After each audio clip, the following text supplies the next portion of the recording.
నకిలీ విత్తనాలు అమ్మినా వారిపై కఠిన చర్యలు ఉంటాయని రేగొండ మండల వ్యవసాయ శాఖ అధికారి వాసుదేవారెడ్డి ఎస్ఐ సందీప్ కుమార్ అన్నారు.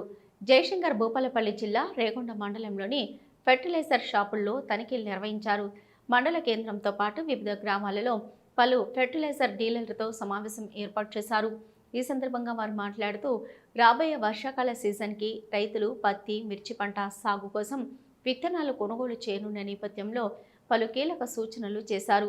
రైతులు మండలంలోని గుర్తింపు పొందిన డీలర్ వద్దనే విత్తనాలు కొనుగోలు చేయాలని కోరారు. విత్తన డీలర్లకు మన పోలీస్ శాఖ మరియు వ్యవసాయ శాఖ తరఫున స్థానిక ఎస్ఐ గారి సహకారంతో మనం సమావేశం ఏర్పాటు చేయడం జరిగింది. దీనికి గాను మనం రాబో సీజన్కి గాను ఈ వర్షాకాలం గాను విత్తనాలు ఎలాంటి కొనుగోలు చేయాలి.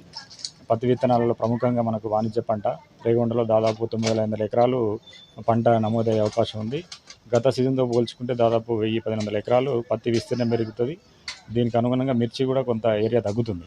కాబట్టి దీనికి అనుగుణంగా రైతులకు కూడా మనం ముఖ్య విజ్ఞప్తి చేస్తున్నాం ఏంటంటే 60 నుంచి 75 మిల్లీమీటర్ల వర్షపాతం నమోదైనాకనే విత్తనాలు పెట్టాలనేది తెలియజేస్తున్నాము.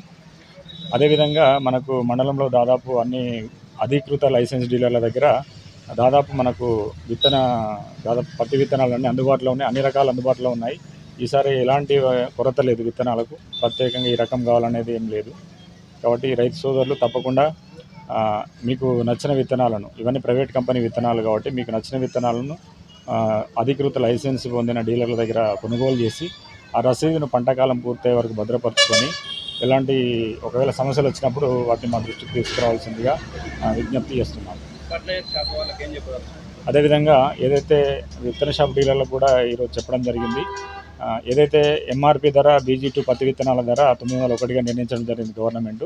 దీనికి అనుగుణంగానే ఎంఆర్పికి మించి గరిష్ట చిల్లర ధరకు మించి ఎక్కడ అమ్మొద్దని, అలాంటి ఎక్కడైనా నమోదైనచో వాటి డీలర్ పైన విత్తన చట్టం ప్రకారం చర్యలు తీసుకొని ఆ షాపును లైసెన్స్ కూడా రద్దు చేయడం జరుగుతుందనేది హెచ్చరిస్తూ ఉన్నాము.